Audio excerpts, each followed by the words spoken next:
The Nature of Personal Reality, a Seth book by Jane Roberts, read by Martin John, Chapter 20.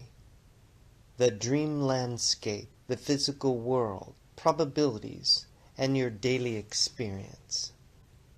Because you are physical creatures, even your dreams must be translated through the reality of your flesh.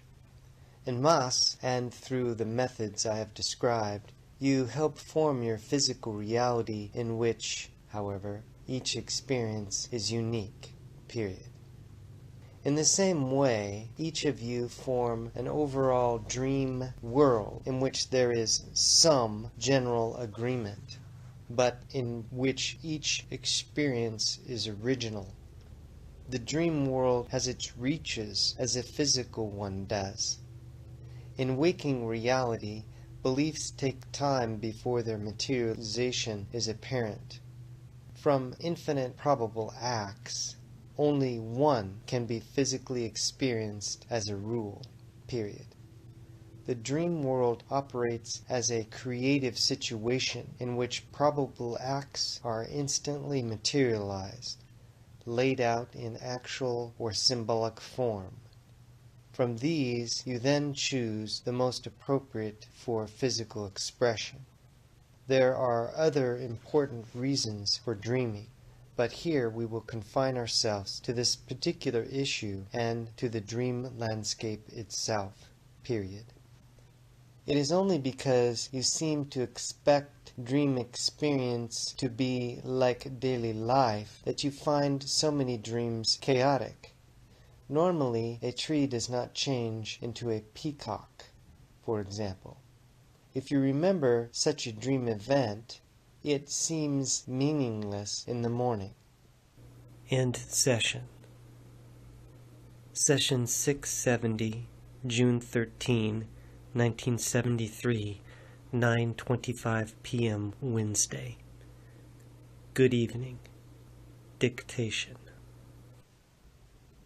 Your moods and emotions have greater mobility in the dream state. You may feel rooted like a tree at one moment, and in the next experience yourself as a beautiful peacock, in which case you will perceive the tree change into the bird. Disconnected from their usual daily attraction to physical events, your emotions will often form their own landscapes, utilizing dreams as their creative medium. I have explained that the great correlation that exists between your feelings and beliefs and physical conditions such as weather. In somewhat the same way, you have a part to play individually in the creation of the dream landscape. It is also the result of your feelings and beliefs on a different level. And while it is not perceivable in physical terms, laid out with its mountains and continents as your planet is, to be examined by your instruments, it exists in terms quite as valid. This does not mean that dreams can be deciphered by the use of any given symbols. As you recreate and experience your daily life through your personal feelings and beliefs, so the same applies to dream reality. There, however, your thoughts and feelings become instantly alive, springing up one upon another, coming full-blown as if it were. The dream world exists in terms of energy also, of course, but simply at ranges that are not physically obvious. Much of your interior creative work and planning is done at this level. There must be some differentiation between dream and waking experience just so that you can manipulate in a more narrowly focused daily life. However, there is no great reason for the vast separation that now exists between your waking and sleeping lives.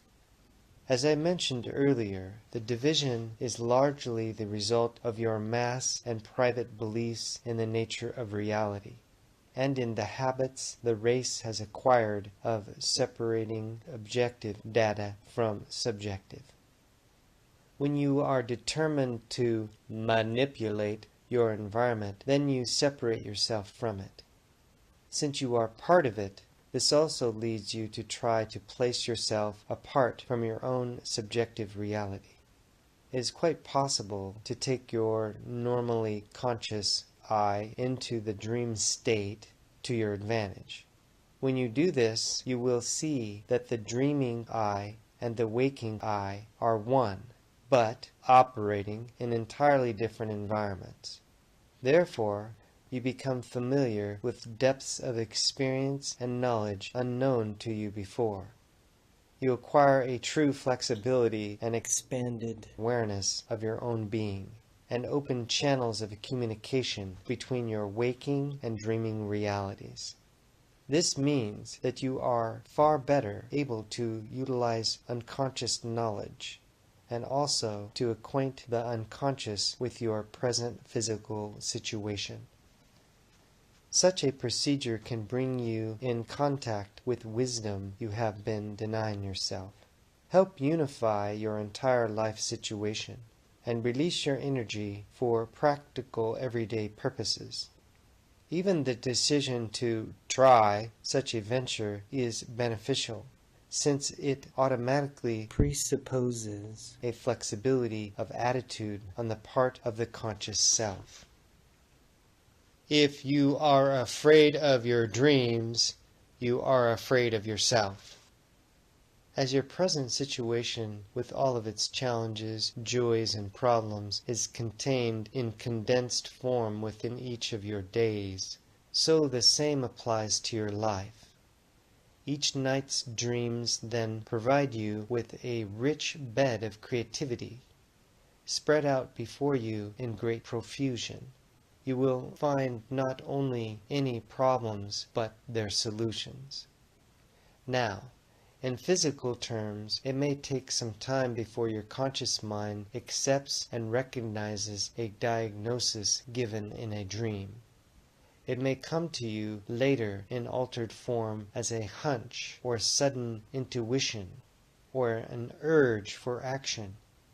If you do not trust yourself, you may ignore such impetuses and not take advantage of the answers.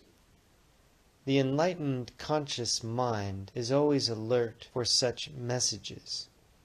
You can also go steps beyond this into the dream condition itself, requesting certain dreams, certain solutions, and therefore shortening the time, so to speak, that may be involved otherwise.